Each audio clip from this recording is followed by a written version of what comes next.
And he's like, but, go and talk to the company and just see what you think. And I went to meet the team, and I just fell in love with the company. And I often describe it as I fell in love with head and heart.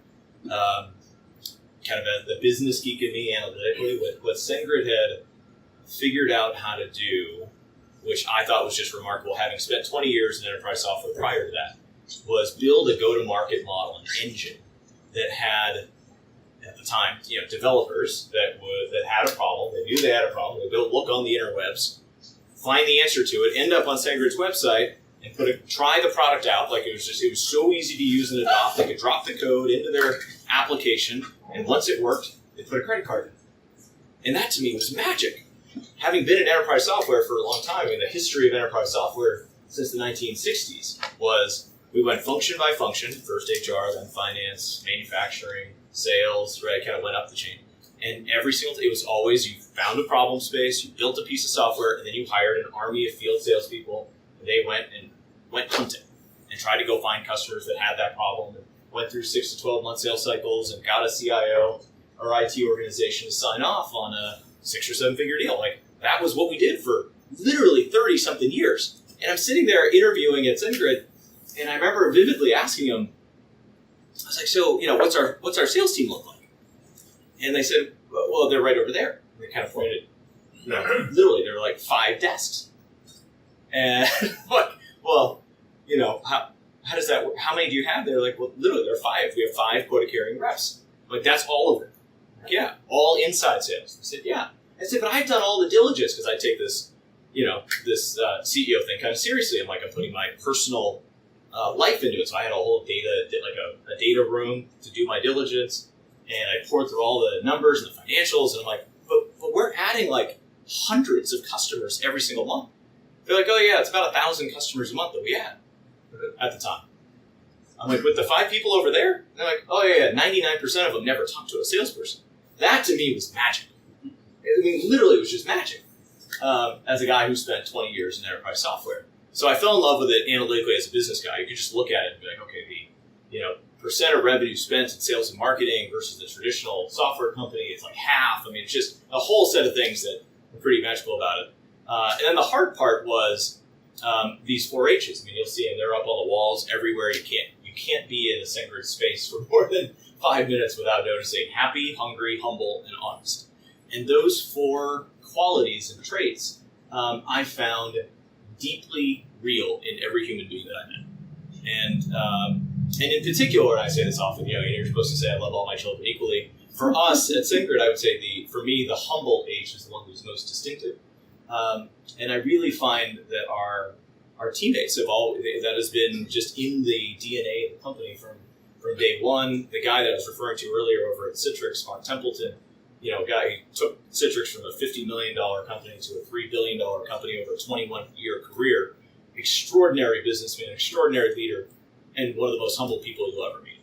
And I love that. And so I was like, oh, this is exactly the kind of culture and set of people I want to be around.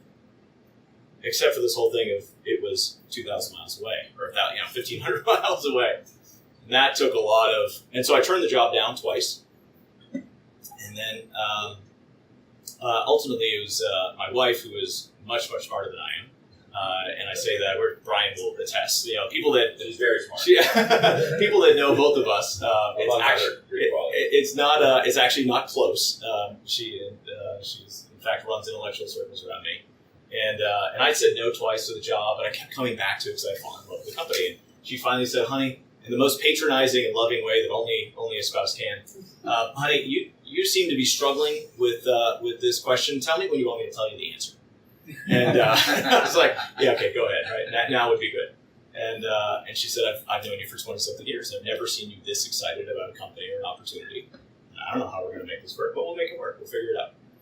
And so it's only because of her support that I got to do this, which has been, without question, the most fun, greatest learning, and I hope biggest impact I've ever been able to have in my career. So for a 12-minute answer to your one-sentence question, you can see how this is going to go, right? So you said something interesting in the middle of that. I was paying attention. You talked a lot about culture. Yeah. And for a startup trying to survive, wondering if they're going to be able to pay next month's rent check. Yep. Thinking about why does my product fall over in the middle of the night and throw people up. Yeah.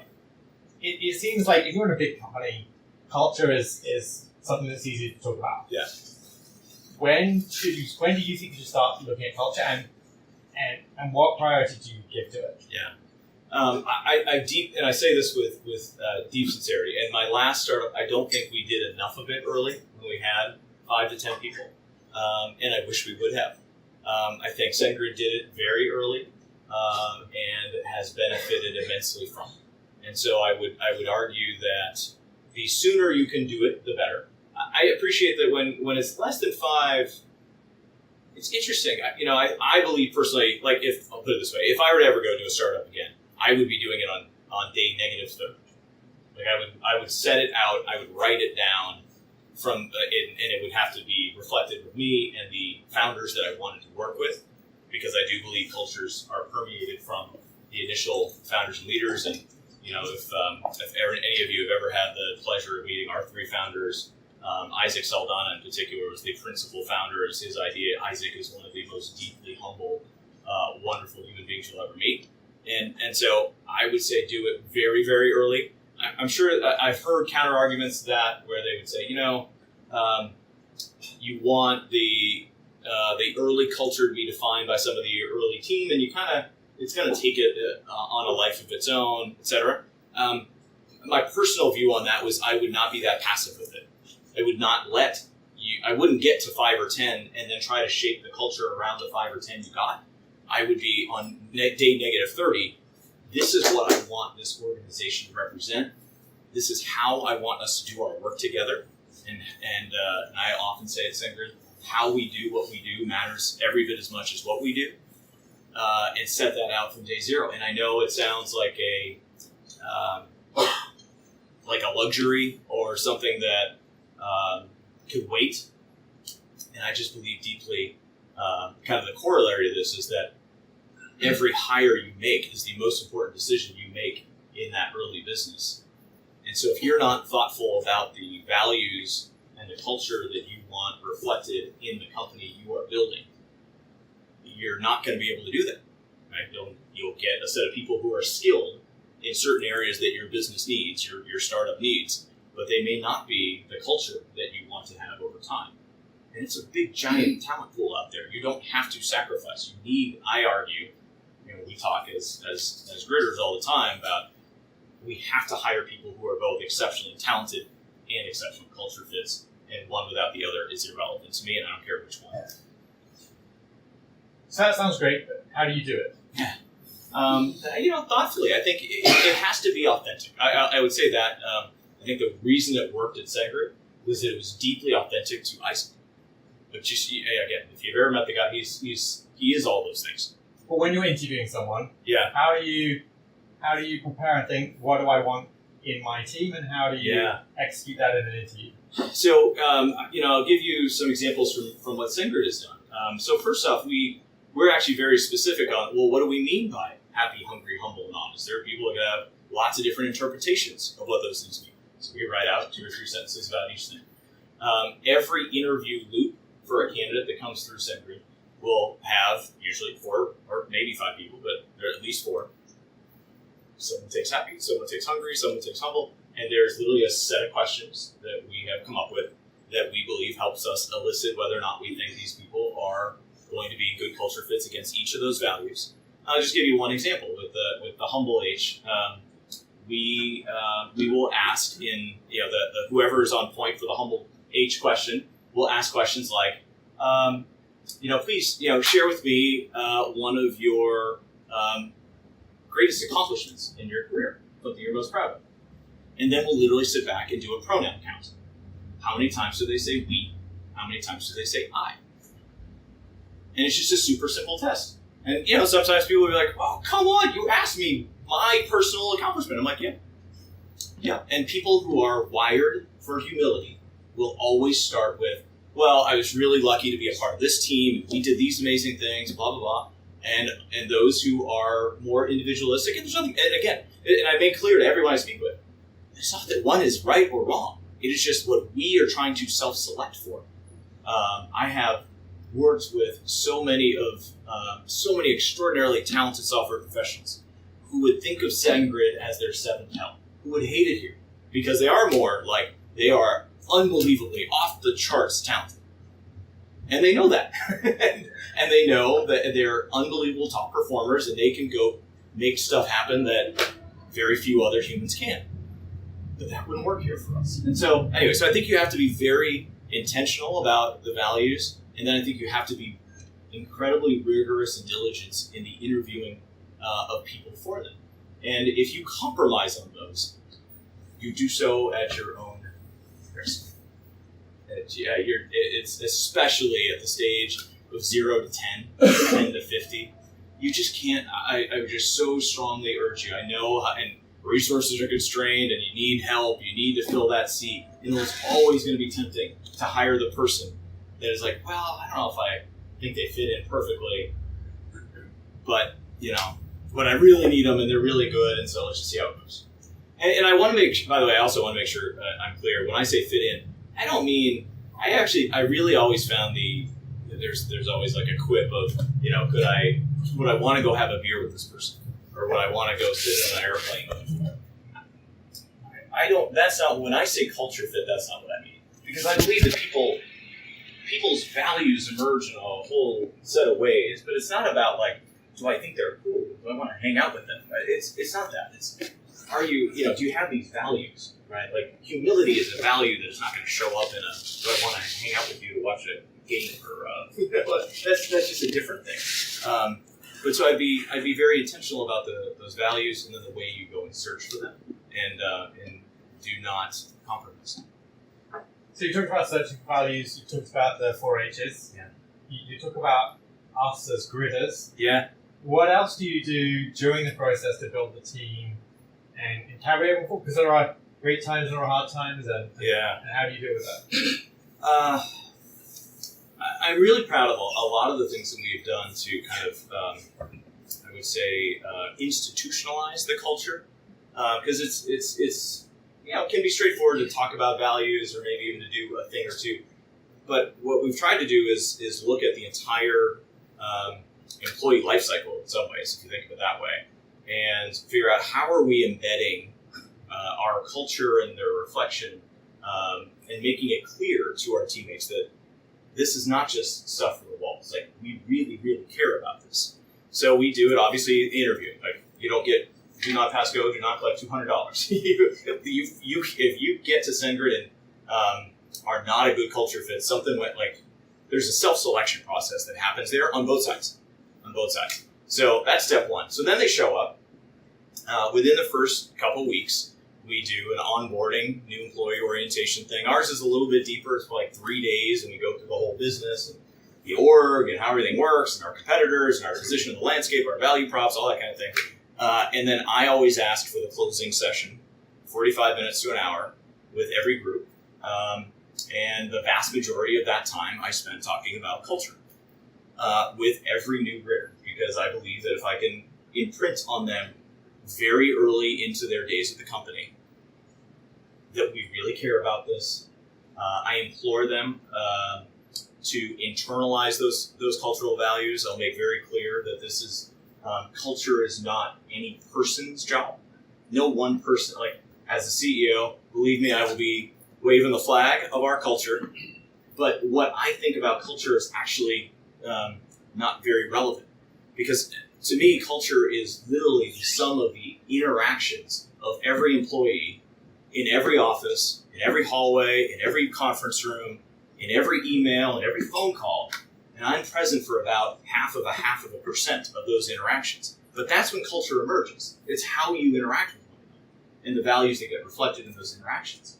And so I implore every new employee, please understand, this is nobody else's job. It is our job. Now there are 450 of us. It is collectively all 450. It is not the CEO's job. It's not the head of HR's job. It's not your manager's job. It is your job. It is our job. When you see deviations from our culture and our values, you call them out. If you see things that you believe are emblematic of them, you celebrate them, call them out, be like, that's awesome, thank you for doing that. And so we spend so much time just talking about that in the very first couple of weeks. I think that helps a ton in printing. Then they will probably 2 or 3 months later, they'll show up to their first quarterly all-employee meeting. And we get together with the entire company, virtually, remote, etc. And twice a year, we all get together in person. And at those all-employee meetings, we have 4-H awards. The 4-H awards are nominated by their peers, voted on by a committee of their peers, of people who their peers believe reflect these 4-H values in a meaningful way, and have done certain things that are emblematic of that. And once that person, the set of winners get selected, all of the people who nominated a given person, and as you would imagine, people get multiple nominations because they are wonderfully awesome 4-H critters, they then all get together and do these goofy videos that talk about how amazing, Sally is and why Sally is so incredibly 4-H. And they go through and give examples of each of those H's. So now you're a new employee, you show up to your first quarterly all-employee meeting, and literally on screens the sizes we just had up here, 30-foot screens on giant walls, every employee in the company is watching us hand out awards, celebrating, and their teammates are talking, doing these goofy videos, celebrating their actions, their behaviors, and the way that they work together. And there's just no more powerful message to them of how important it is. It's not just up on the wall. It's actually up on the screens. It's these awards. You go later into the life cycle, let's say a year or 2 in, that person's up for a promotion. Guess what's in the template form that every person that has to get a promotion fills out? It says, let's talk about how they align against our 4-H's. Give us examples of each. And have people that will submit, effectively references effectively against those values. Don't see them, they're not getting the promotion. So it's just so ingrained structurally into our company that people realize this is not just words. So I can imagine some people love that. People must hate that as well. Some people must look at that is not for me. Right? Absolutely, they're like either do you because feel like you're missing out at all. No, I just and for 2 things. So one, they may not like it because either it's either one of the 4 doesn't resonate with them, or it's a little bit too too much of the Kool-Aid. Yep. And from my view, I'm like, I got it. Understand? No problem. We love you. We'd love you to help you find your next thing. No problem. We need somebody else in board because I believe so deeply that building businesses is hard. What you guys are doing, especially from 0 to 10 people, holy cow. It is so hard. It is so hard. And you're going to hit obstacles and challenges. And in my experience, the only way that works is if you get a group of people that are willing to link arms and say, we're going to go take that. We're going to go run through that obstacle. And that only happens if you have shared values and shared passion. And I just believe that if you don't, you know what happens? All of a sudden people go like this. Well, this isn't working because you didn't do that, and blah, blah, blah. Teams fracture when you hit challenges if you don't have shared values. If you do have shared values, you're like, I like this person, I respect this person, we gotta go tackle this problem. Let's roll up our sleeves and go after it. But I just, so I have no hesitation when folks are like, this is too much for me. I'm like, I hear you. It's okay. No hard feelings, no harm felt. Given that this is so important to you, you just how's the marriage between the 2 companies going to work? So that must be an amazing opportunity as well as kind of scary moment. It was very top of mind. For context, to anybody who hadn't heard of our news here at SendGrid, it's only goes front page of the Wall Street Journal news, so I'm sure many of you hadn't. But we announced on Monday that Twilio's intention to acquire SendGrid, and it'll take a 90-day process to see if that all works out through regulatory and shareholder votes and all that. But Jeff Lawson, their founder CEO, and I have had a lot of conversations on the topic of culture. He knows how incredibly passionate we are about our culture. You can't read about SendGrid and not know that. Whether you go to Glassdoor or read about our website or watch a video about it, like you'll stumble upon this. And he shares the same view about how critically important culture is. And so we spent a bunch of time talking about culture.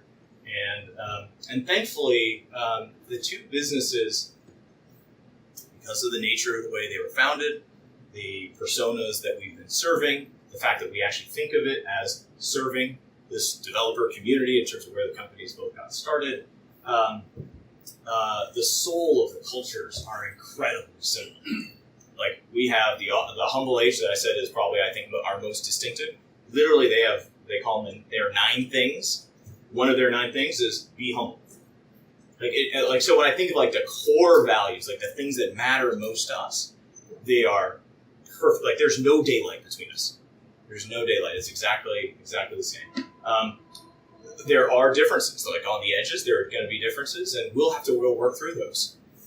One of the things I love about Jeff is he said, we've got our 9 things, which are their 9 core values, and they have 8 leadership principles. He's like, so my folks have to remember 17 things. You guys have 4. That seems. He's like, I don't know. Maybe we end up in the middle somewhere. So he's talked about, well, maybe we get together and go and work this project together as a new company, as a new pro forma business once we're together, and go come up with a new set that all of us can now buy into. And that's awesome. So it's just the way that he thinks about it, the way that I think about it, our ability to partner on it, and the soul of it has to be the same. Because M&A is fraught with failures, and not a small percentage of the time do they fail because culture and values are just not there, and you can't work together. And we are fortunate here. We've got a highly aligned culture. And I'll tell you, and I know for us, we would never have done the deal. We don't need it. We didn't need to do the deal. It was, highly opportunistic, and had no need to. And I know on Jeff's side, the exact same sentiment. His business is cranking. He doesn't need it either. He wouldn't have done it if this culture fit wasn't so strong. So moving on a bit from culture, you were hired in as CEO. Yeah. From a startup's perspective and from a founder perspective, why would you do that? And what would you look for? Yeah. So Isaac brought in my predecessor, a guy named Jim Franklin, in probably about 2 years in. SendGrid had the great fortune of, they often talk about that product market fit thing for startups. SendGrid had it from day one. Like it was just an immediate need in the market with a differentiated thing that didn't exist before, in a business model that just worked and made it easy to adopt. And so just everything lined up for this business to be. Literally, the 3 founders were part of the Techstars incubator, if any of you, or accelerator, I should say, if any of you are familiar with Techstars. We love Techstars. And by the time they graduated the Techstars program, every other startup in the program was using SendGrid. Because they're like, oh, yeah, I need it for my app too. I got to solve it every time I sign up for it. I got to send a confirmation email. If there's a button that says I forgot my password, that's got to send an email. All the other startups needed it too. And so it was just immediately evident that this thing was going to take off and scale. And so, in 2 years, it was like 0, 2 million, 8 million, it just immediately took off. And Isaac, too, I get back to the humility point, to his great credit. It's like, this is a very important moment for any of the founders there. Know thyself, the Oracle said, right? You just have to be honest with yourself and introspective and understand, what skill sets do I have? What skill sets do I aspire to have? And, at what stage am I continuing to serve my company best? And at what stage does it make sense to hand the reins to somebody who has a different skill set than me, from whom I can continue to learn while still making my mark on the company that I built? And for some, take Jeff Lawson, that day has never come, because he's an extraordinarily gifted human being that has been able to scale through every single stage, and that's a very rare and uncommon thing for a number of folks. That isn't the case. And so it's all case by case. Like everybody's got to make that your own assessment and determination of that.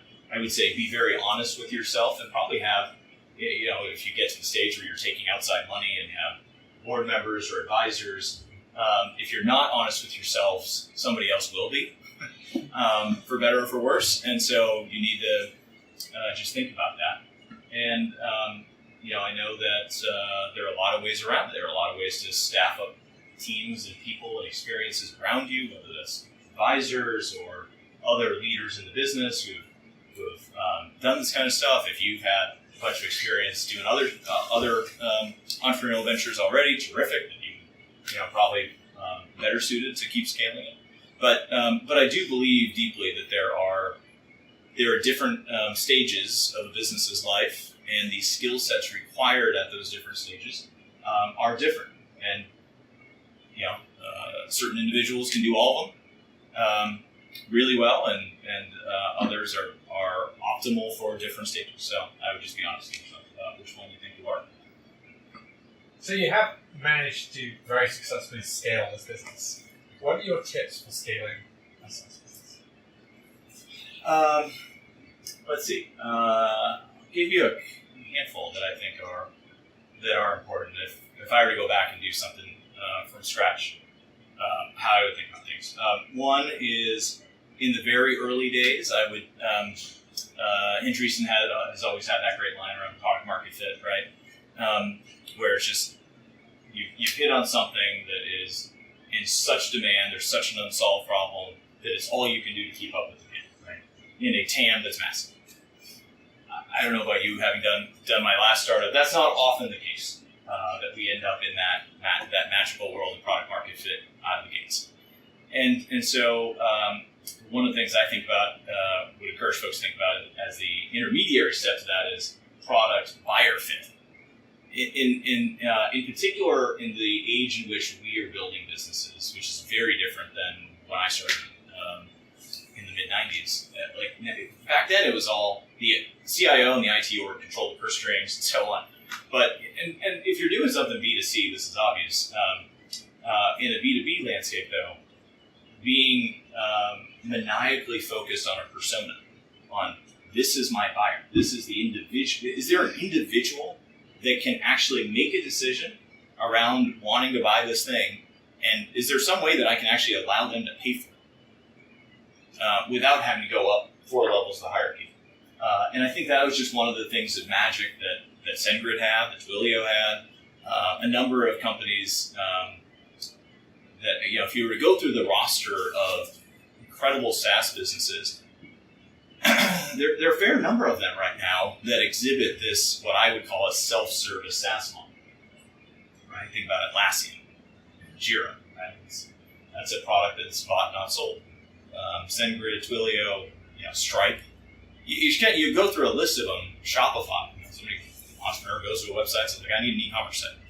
You go and put a credit card in. So in this particular age in which we're building businesses, I think it's really intriguing. Does that mean you can't go build an enterprise targeted model? Not at all. I'm just saying, if you're doing that, then just be very clear on who is the target person in the enterprise that I'm going after, and do I have a route to that person? And then once I got that person, and they are sold on what I've got, and I've got product buyer fit, how hard is it to sell it? Because again, just remember, as you guys are building your businesses, it is usually not the software or the technology that is the gating factor on the startup success. It is the go-to-market. It's your ability to go get that solution in the hands of customers, importantly, who are willing to pay for it.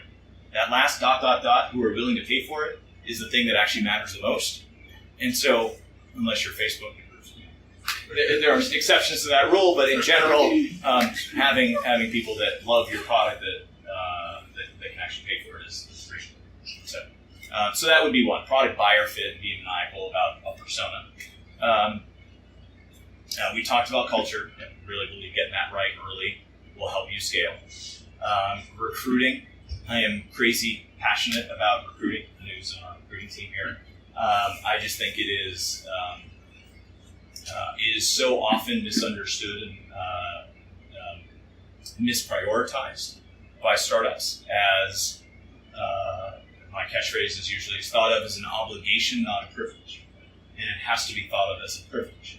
Like, only your absolute best people and you yourself as the founder or startup leader, should be allowed to do recruiting.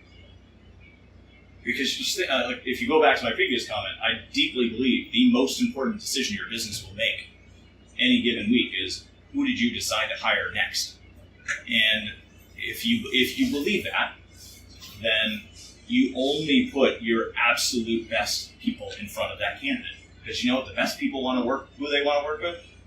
Your best. That's who they want to work with. Like, go put out, your most impressive. And none else. When I joined SendGrid, I remember at the time we had, I can't remember the exact number, it's in my notes, but it was something like, in engineering we had, I'll make the numbers, probably 60 people that were allowed to interview. We took it down to like 9. It's like, nope, this is a privilege to get to interview, to represent SendGrid in a conversation with a new candidate considering us, and to then vet whether or not that person is going to be as good and talented as we need and as 4-H as we need, is a privilege. And they should wear that as a badge of honor. And so I would ask all of you to make sure when you're thinking about the most important things you are worried about, if recruiting is not in your top 3 as you are building your startup, I would reconsider your list. So that would be another one. I'm a big believer in, I keep going forever, so you guys cut me off if you want, but my 2 cents on the topic. I'm a big believer in traditions and symbolism. Traditions and symbolism. So one of the amazing things that SendGrid did, again, long before I came, I take no credit for it, but I loved when I arrived, was every new employee shows up and they get a laptop, their key card, and a blue SendGrid hoodie. And that blue SendGrid hoodie is only given to employees. Some of you that came in, I knew, or others may have given you one of these blue t-shirts right here. We hand out many thousands of those every single year. The SendGrid blue hoodies are only given to employees. And it's kind of a thing. And we go to our events, people bring their SendGrid blue hoodie. Like it's come into the door of most of our offices and you'll see on the coat rack lots and lots of these SendGrid blue hoodies. You're giving your team a uniform. And I often will say, the best teams in the world, most disciplined, organized, feeling like they are part of something bigger than themselves, whether that's in athletics, military, or fill in the blank, walk of life is often they get a uniform on their first day. Because I believe, I'll preface all this with you think I'm an idiot, but and discard all of it, but I really do believe that you are asking somebody when they are joining, particularly a startup, you're asking them to join you on a mission that is highly improbable. All the odds are stacked against you. The deck is not in your favor. And you're like, hey, we're going to go put our dent in the universe, right? Like that, like every leader here, every startup person here is like, yeah, but we're going to defy the odds. So to get somebody to come and do that with you, you are asking, what you want them to do is effectively say, I'm going to focus on the we, not the I. Once I become part of this thing, I'm going to dial back the I so that it is more about the we. And I tell you, there's something powerful about everybody shows up in their uniform. Like when we have our all company meetings, we do a kickoff in January and a summer meeting, an alignment session on how are we doing 6 months into the year of our annual plan. I don't know if we have any up around here, but you'll often see these pictures. We do our all company pictures, and everybody's wearing our SendGrid t-shirt. And you just look in the room and you look around, and you're like, yeah, this is us. It's about us. This is our family. This is our team. We're on a mission together. And I believe, and it sounds stupid. It's a t-shirt or a hoodie or whatever. Like, pick your symbolism. But that tradition and that symbolism, I think, is meaningful. I think it's fun and an important part of building a great team. Now, before we came to sit on here, you were saying that when you joined the company, one thing that you were passionate about from your last company was not to be burning cash too much, to be able to flow with that. And you said that you cut the burn a lot. Yeah. So that must have been coming in and cutting people. No. No? How did you cut the burn without cutting people? Yeah. And how did you because even making those big changes, that must have been a massive cultural fit. And to join an organization as the CEO and make huge changes, that doesn't, like, everything you've been saying so far sounds like you're going to be the happy person. Yeah. That must not have been a happy moment when you were early on. First coming in, yeah. So, and maybe just for some context, I was sharing with Marty earlier the story of the first startup I did. We had a good product, we had a good idea, some market timing issues that were challenging, but we had a thesis, we ran the play. Literally, we're in negotiations to be acquired. I joined in the summer of 2007. We had a thesis, ran the play. By the summer of 2008, we started negotiations on an acquisition to be acquired. It was going to be a great outcome for all involved. And those negotiations got protracted. And for any of you who remember the summer of 2008 that led into the fall of 2008, there was this little thing like Lehman Brothers that learned into the Great Recession. And I was not, as a first-time CEO then, early 30s, not mindful of our cash burn. We were in a great expansionary period. It wasn't very. There was no sense that there was going to be a potential shortage of capital available. And all of a sudden, I found myself with a deal that, of course, unwound because they were laying off tons of people and they couldn't be buying something the same. Nobody's buying anything. All of a sudden, when we entered the Great Recession, and I found myself without a source of capital. And so I will often encourage founders and startup leaders to think about, just make sure you understand your cash position, your runway, not just in the happy path scenario for anybody that does software, coding or QA. It's not the happy path, but the not so happy path that you have to plan for.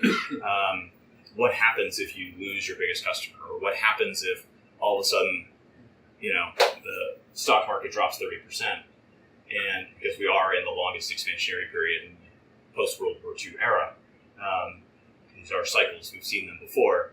For those who have been through a few of them, I was here for the dot-com bubble. I was here for the Great Recession.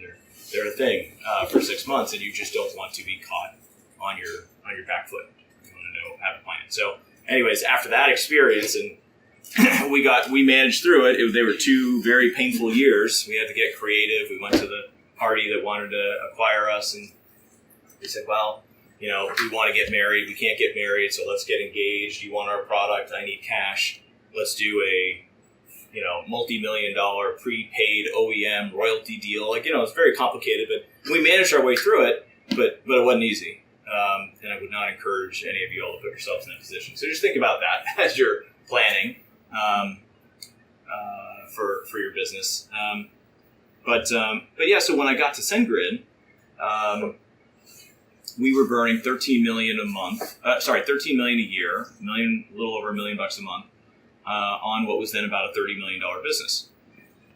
And which would have been fine had our growth rate been 60, 70, 80%, but we were growing more like 30, 35%. And so to be negative 30% margin and only growing 30 or 40%, that whole rule of 40 construct for any of you that are doing SaaS is usually a pretty decent, don't not be slavish to it, but is a reasonable proxy for how you want to think about things. And we were just way off. And so we literally, given my history, we took $13 million of burn in 2014 and made it 3 in 2015. And by 2016, we exited the year profitable. So we controlled our own destiny. And that was just really important to me. And, there were plenty of folks who could argue the other side of you got to invest for growth. And, if the opportunity's there, go and invest ahead. and there's argument for that. Just different people have different opinions. So I know that you can't talk about the actual deal that happened, but given the profitability, growth, why would you exit? Yeah. Part of it is we've had a lot of conversation about this with our Gritter teammates this week. I really do view this as a combination. And it is very important for us. It was an all-stock deal for anybody when you're thinking about these things later. In an all-stock deal, you're literally just changing pieces of paper. It's ownership that I used to be an owner in this thing, now I'm an owner in this combined thing. So I haven't given up any of the upside of the value that we would have created anyhow. I just am attaching because I believe that the combination can create even more value. And so that was a big part of it for us. Had it been an all-cash deal, we wouldn't have done it. Because it would have, in fact, been an all-cash deal. This is now into financial mechanics that maybe nobody here cares about, given the stages you're at. But in an all-cash deal, you're capping your upside. Like, that's it. That you get this much for your business, end of story. And now your shareholders, that's what they got. They get nothing else in the new thing. In our case, our shareholders are simply exchanging, and there's lots of upside to come if our two businesses continue to execute. So that was a big part of it. In terms of maximizing shareholder value. But that also has to come back to, when you are at early stages, the types of investor you get. Because only so many investors would do that type of deal. Yeah, it depends on... let's see, I think that's true. Would it be certain... At the end of the day, I believe investors their job is to deliver the greatest returns for their shareholders, their LPs. And if you have a great business that's doing well and growing, et cetera, many of them do an all-stock deal. It's complicated. It's more complicated than an all-cash deal. But if they believe you've got a great business that's going to continue to create value, they're actually happy to do that. But and the other thing for us was just the and hopefully you all will be doing the same. We're very mission and vision driven. And so we have our mission statement is to deliver customer communications that drive engagement and growth. And our vision statement is we want to build the world's most trusted customer communication platform. And you'll notice the word email didn't show up in either of those things, but because we laid out a vision even 4 years ago that was. We believe that email is the center of gravity of digital communication. There are 6 billion email recipients on the planet. It is an app that everybody uses, a form of communication that everybody knows how to use. And so that is all true. And in a world with smartphones and computers in our pockets, there are lots of additional ways now for businesses to engage with their users. And how on earth is that going to happen if there isn't some layer of orchestration across all these different channels? So that's always been our vision, and we talk about it all the time. Eric would tell you, as we talk about it every meeting we have, this is our vision, this is where we're heading. And our journey, and we would always describe it as this is a decade-long journey. And all of a sudden we have this unbelievable, rare opportunity to combine with another company and say, we can go get there next year. Not 10 years from now, or 5 years from now, or however many years in the future. The combination and our ability to solve problems for our customers is just markedly different. And so if you really believe in your mission and vision, and you find a way to say, well, I could do this on my own and it'll take me that long, or I could do this with somebody else and we could go do it in this long. In markets like that where you believe the opportunity is that big, and I believe to my bone that every company on the planet is going to want a multi-channel customer communication platform. It's just, there's the fact that you can't coordinate messages over these different channels, and you do something and you'll get a text message, an email, and an in-app message is crazy, right? Like it should be orchestrated. Different consumers want different communications over different channels. That's just everyone's going to want that. You want to get after that market faster, and so that was a big part of the as they would say in M&A speak, the industrial logic of deals. Right. I've asked a lot of questions. I'm going to throw it open to, I'm sure there are a lot of people with questions. Jason, any questions? Yeah.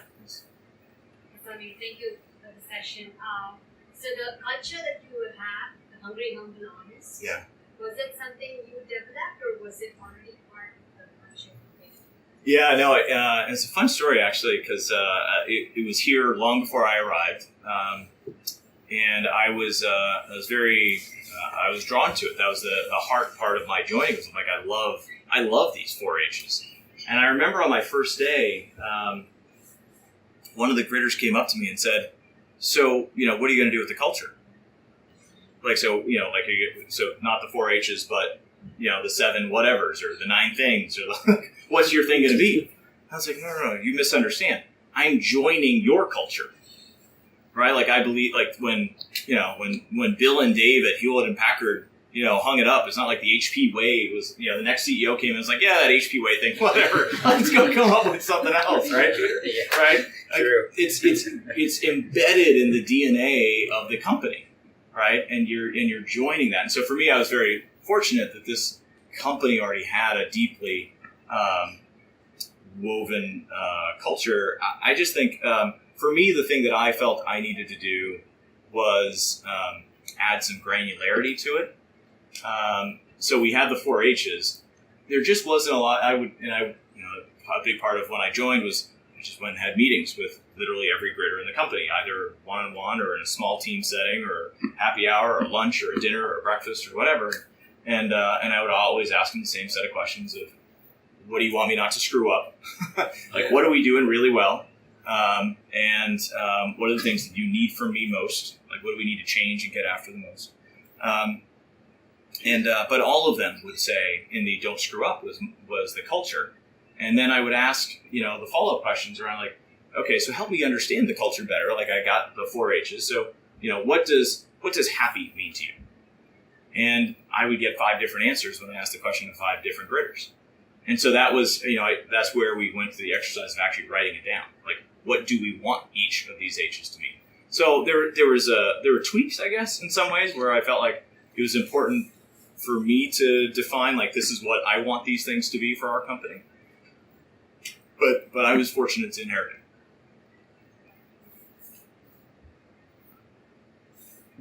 Anyone else? Thanks for this session. Super informative. This company has gone through an IPO, an acquisition. Yeah. What would you do differently if you had to, as you're thinking about getting ready for an IPO or getting ready for an acquisition or something? What would some of the things that you would probably do differently next time?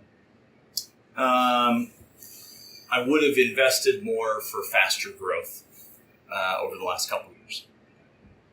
So we had that dial on the rule of 40. So we're probably in the 30, rapidly approaching 10 on margin. And I probably would have found a way to say, you know what, let's have more conviction in the bets you're making and make bigger bets and shoot for 40-0. And how would the outcome be different, or how would that have changed? Wouldn't have changed. I don't think it would have had any different outcome. Oh, sorry. The question was after, sorry, just to repeat the question was, having gone through an IPO and this now acquisition event, what would you have done differently in hindsight? And I was just saying the thing I probably would have done differently in the last couple of years is probably invested more faster in a couple different places. Just to and would it have led to a different outcome? No, it wouldn't have.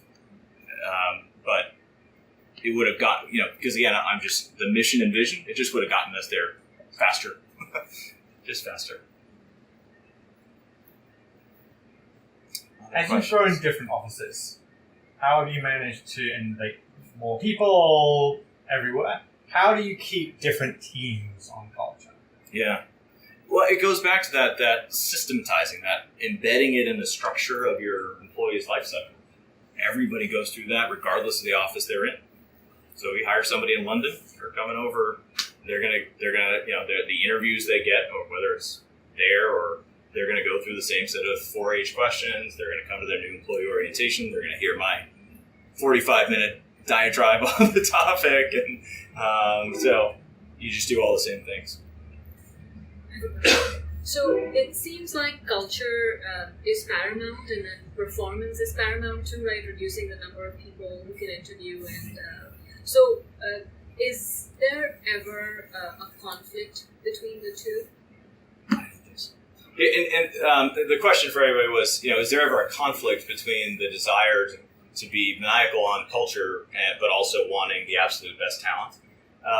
And my view of it is, especially for the stage of the companies you all are focused on, like 0 to 5 to 10 up to 50, you're just not talking about that many humans that you need to bring into the fold, right? To have join your team. It is a massive talent pool, right? There are tens of thousands, 100,000, like even if you're just here in the Bay Area, right? many tens of thousands of people that probably qualify for the things you're trying to do. You're just trying to find the ones who are both qualified and fit your values. And so just keep looking until you find the one that is both and not just one. Because it's not, if you're Google and you're trying to hire, 1,000 people a month, then maybe they have a different calculus, I don't know. But at our scale of hiring, even at SendGrid scale of hiring, we're hiring 100 a year, 150 a year, whatever the number is.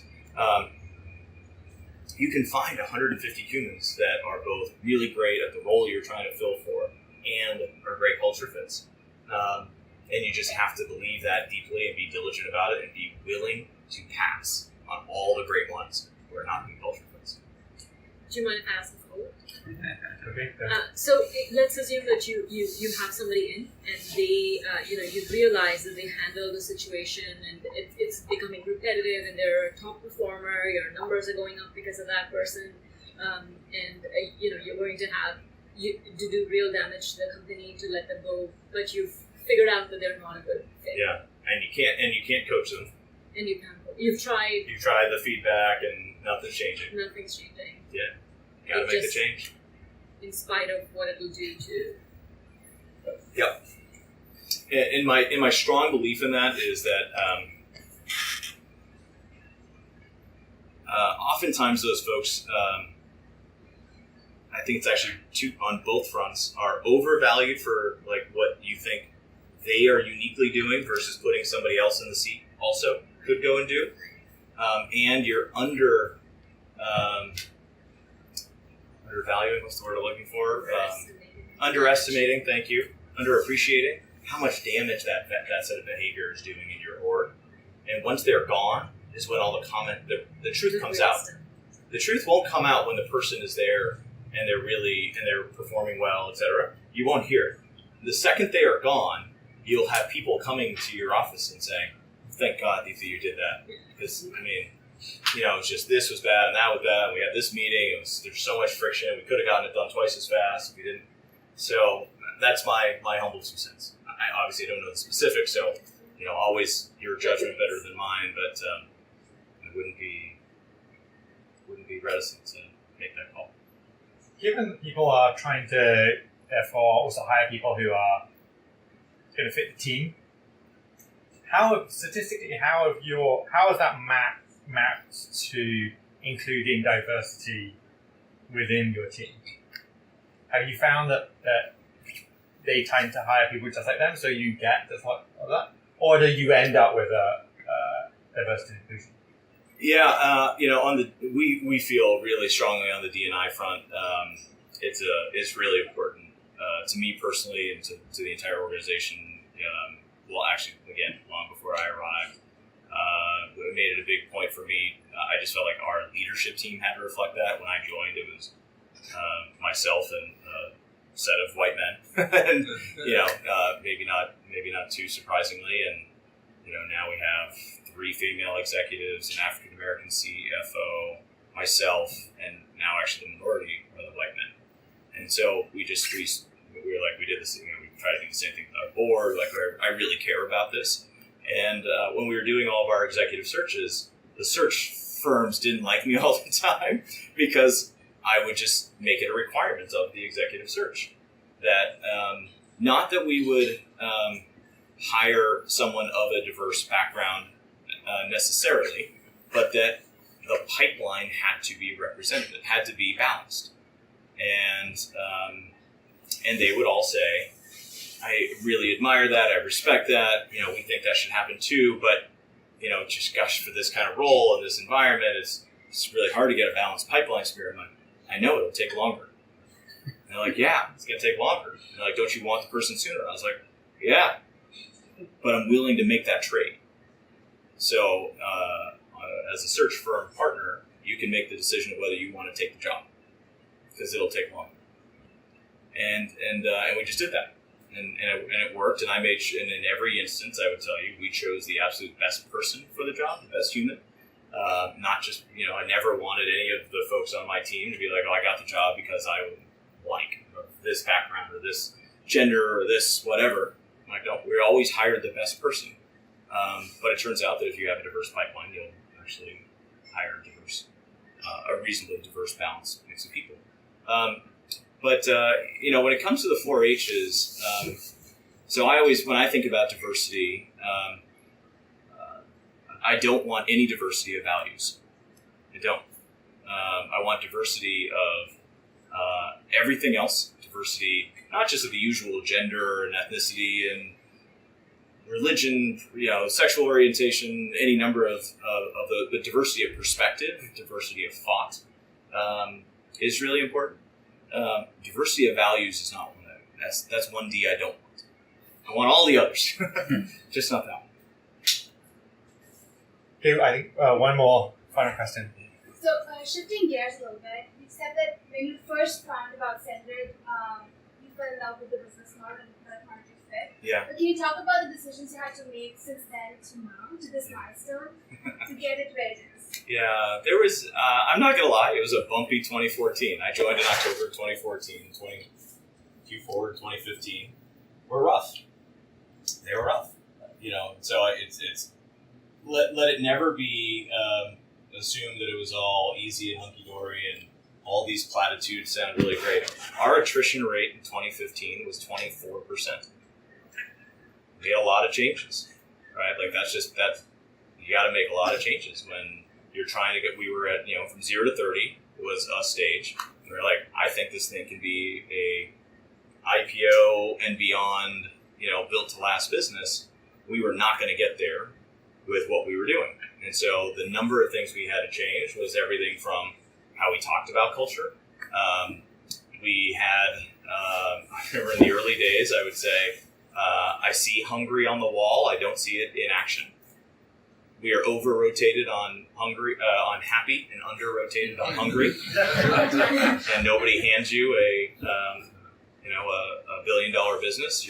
That's earned through blood, sweat, and tears. And there's a lot of discussion around that. Our leadership team at the time, and many of whom I love and stay in touch with, et cetera, were amazing folks for the startup stage, but not as well suited for the next stage. I changed every executive leader we had, except for one, our general counsel, over the subsequent 2.5 years. And it was one a quarter for 2.5 years. It was very difficult. It's a lot of change. Imagine, the entire C-suite was different 2 years later. Were they all from the outside, or did you promote some from within? We had one that we promoted from within, but ultimately they were all from the outside. Is that okay? Okay. It's actually an important one. Sure. Because it's tied to revenue, and a lot of the leaders here, I guess, as startup entrepreneurs, they care about that. For context, I should mention that we've actually worked together. So we've been very gracious over email. Until recently, I was CRO at a company called Playable. We do video and email. And we partner with you guys. Yeah. And I want to go back to your earlier point when you mentioned that the first time around when you met with the founders of SendGrid, you were amazed by the fact that they had built an engine to scale quickly with 5 sales guys. So I have 20 years of experience in sales, business development.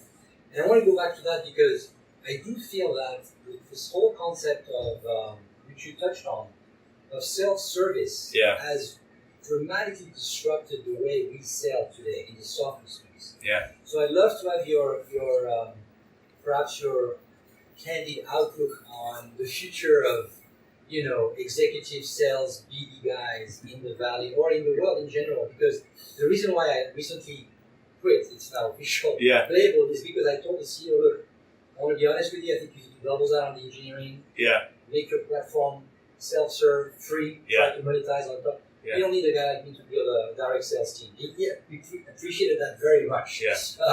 So I'd love to have your feedback. And it's really interesting. We've just been having a lot of great conversations with our new counterparts over at Twilio, and I think Twilio, like us, had a very strong self-service engine from the early days. They have recently, probably in the last 2 years, actually now added on top of that a sales engine, a direct sales engine. That has been unbelievably powerful and catalytic to their growth.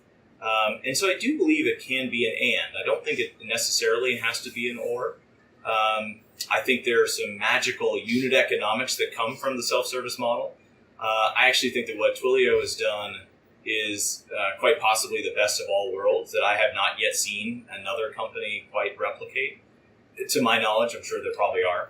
But what they've done is figured out how to create the right sensing mechanisms when leads are coming inbound, or people are signing up coming inbound, or even starting to use one of the smaller packages. But they go and look and they're like, oh, I'm making this up, like General Motors is, a developer at GM just signed up for a $9.99 a month package. You should go and talk to that guy. and a $9.99 package would not warrant a enterprise sales rep touch. But if you believe, as they have, and they've demonstrated, that they can go and find these diamonds in the rough and say, okay, how do I help that developer both adopt this thing and then help lead me around the rest of the organization to go do a bigger deal and do all the things that we've done in enterprise sales for 20, 30 years.